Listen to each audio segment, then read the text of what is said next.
Let us pray.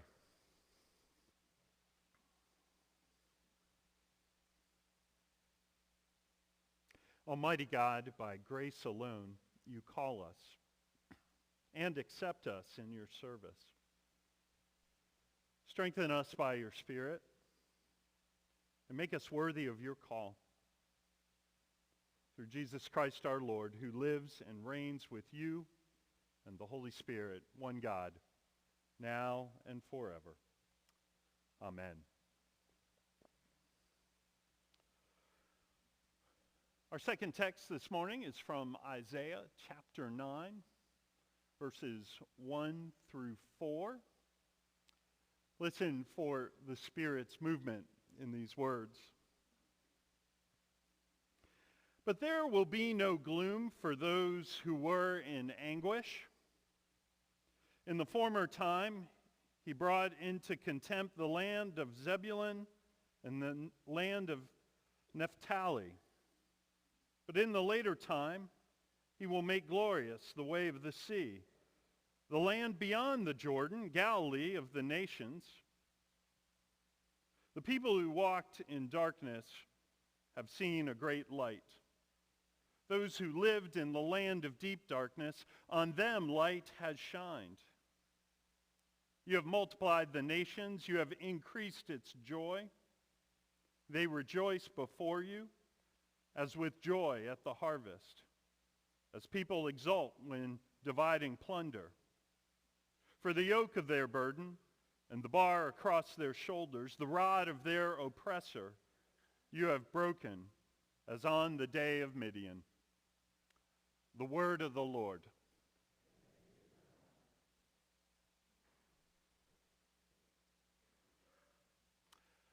Well, no matter what church I have served, I've always been a little uncomfortable when somebody comes up and says to me, "Oh, Mac, I am so comfortable at Hudson Memorial Presbyterian Church." Or, "Mac, I am so comfortable here at the church here in Lawrenceville. I just feel so comfortable here at Pinnacle Presbyterian Church here in Scottsdale, Arizona." You see, my uncomfortableness with a lot of comfort has to do with the fact that I think the church is at its best when it's at a crossroads. Now, no doubt do I want you to have a sense of comfort if you have gone through a time of need or pain. Indeed, the church in Jesus Christ is here to provide comfort in times of distress. But I also believe at the core of my heart, on any given Sunday, the church is called, and throughout the week, is called to make us a bit uncomfortable, to squirm in our pew or in our worship chairs a little bit.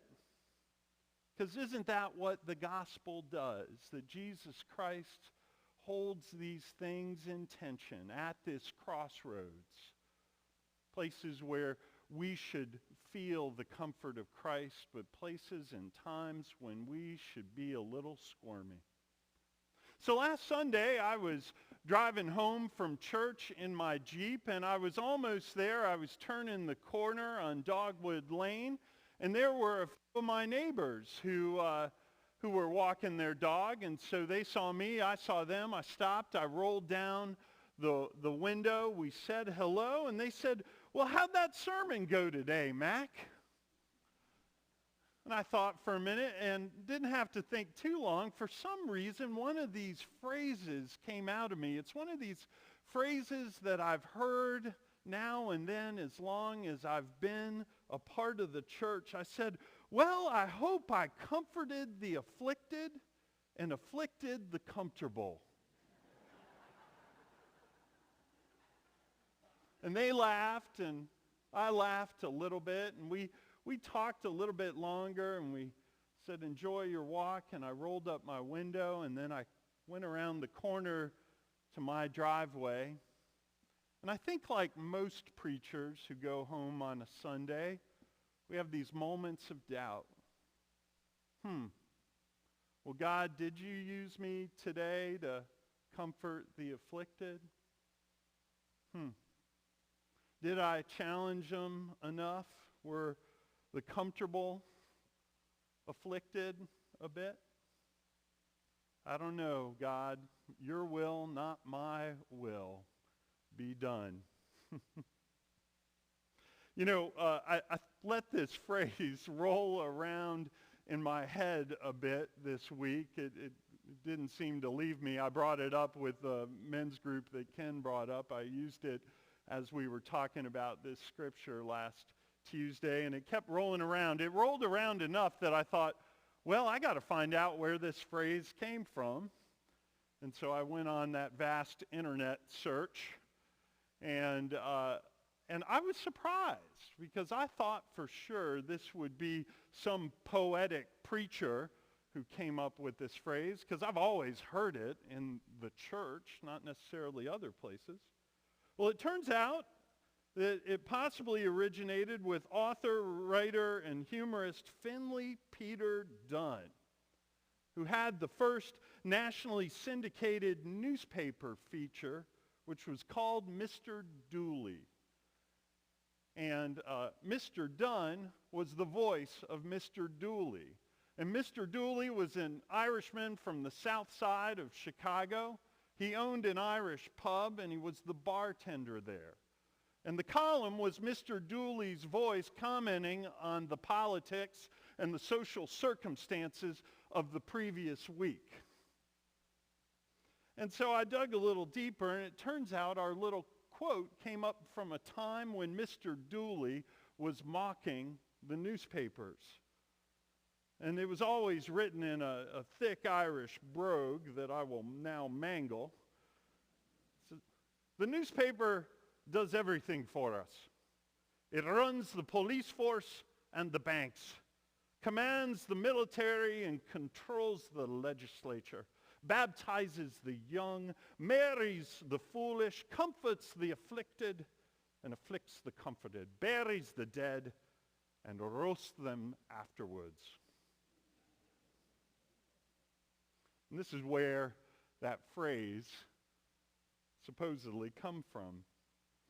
Even though it was written tongue-in-cheek by somebody who writes for the newspaper, I am so thankful that somehow this phrase meandered its ways into the doors of the church at the turn of the 20th century and has been bouncing around since then.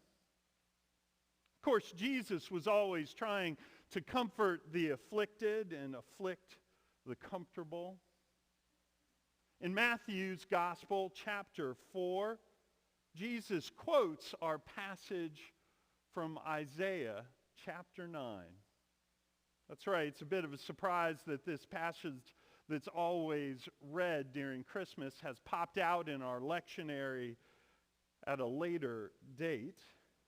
We learn in Matthew chapter 4 that John the Baptist has been arrested and that Jesus has decided to move from Nazareth northeast to the town of Capernaum, which is on the Sea of Galilee. And it's at this time of this move, the commencing of his ministry, he's about to call the disciples, that he opens up this passage from Isaiah and says, "Land of Zebulun, land of Naphtali, on the road by the sea, across the Jordan, Galilee of the Gentiles, the people who sat in darkness have seen a great light. For those who sat in the region in the shadow of death, light has dawned." You see, he's saying this in this time and place because he wants to comfort the afflicted and afflict the comfortable. He knows that 775 years before he ever walked the earth, that bands of military had come over from the Syrian area, from Damascus, and they had invaded Zebulun and Naphtali, which is the land just west of the Sea of Galilee.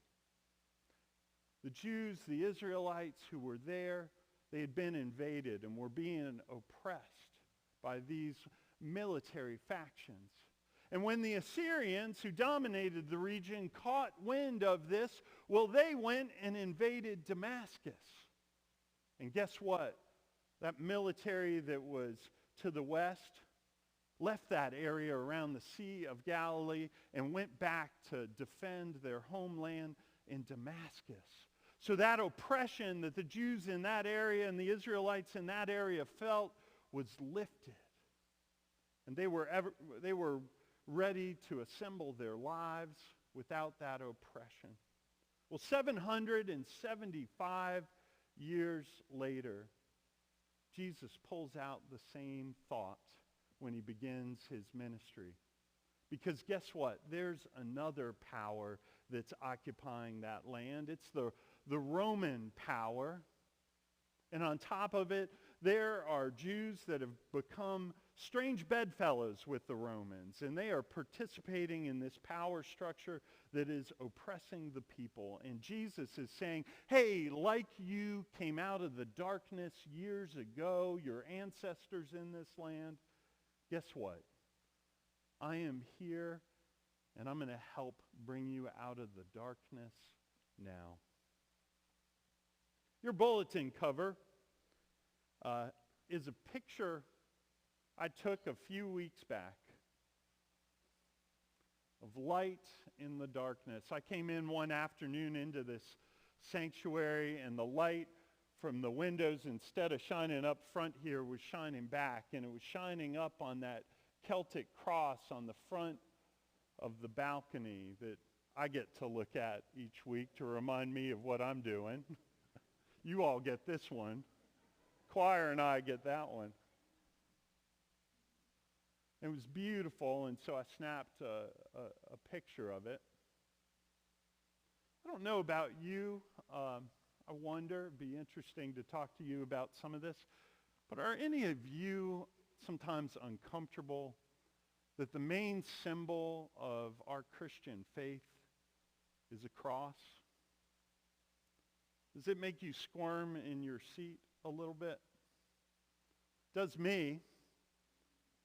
It's one of the tools that the Romans used for capital punishment. To make a rather crude parallel, it would be like today us hanging a gold necklace with an electric chair on it around our neck.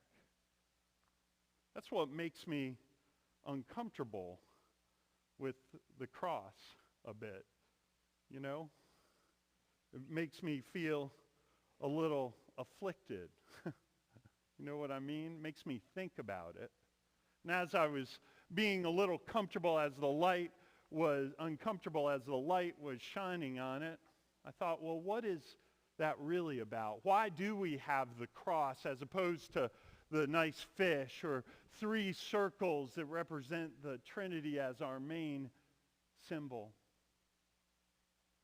And I got to the truth pretty quick as I thought about it. That tool that has been used for capital punishment through the centuries also to us is a sign of sacrifice and servanthood and the ultimate sign of love. It's a sign of love because God came down in the flesh and sacrificed his life so that we might have life. So it reminds us of that, of our call as people of faith to live in service to others, to lay down one's life for a friend, to make sacrifices because Christ made the ultimate sacrifice. Yes, that symbol, we shouldn't get too used to it because it's intended to afflict the comfortable. But I love what you've done, Hudson. I love what our ancestors have done because they do want to comfort the afflicted with the cross. You see, we put a circle around that cross. And that's a sign of God's eternal love. a love that never ends. We can't get bad enough to get outside of the shadow of that cross that's got a circle around it.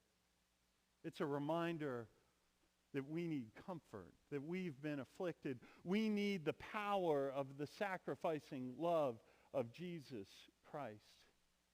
And so, Hudson, you've got a beautiful cross that I get to look at, that the choir gets to look at, and you get to look at each Sunday. It does comfort the afflicted and afflict the comfortable.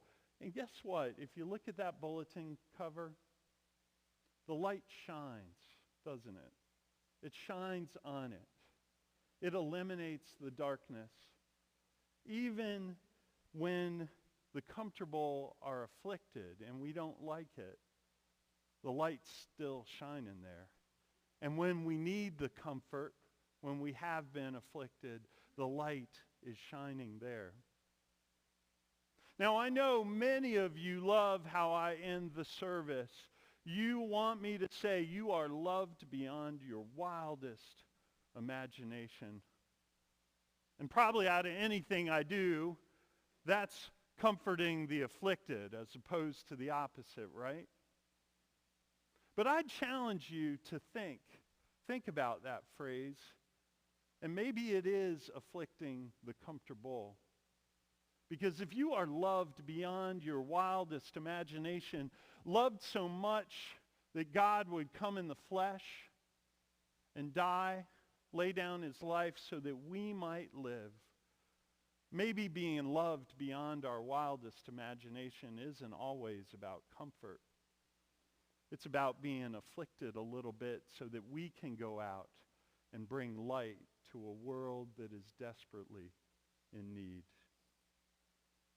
The light of Christ always shines, even in the darkness. It shines when the afflicted are comforted and the comfortable are afflicted. Thanks be to God. Amen.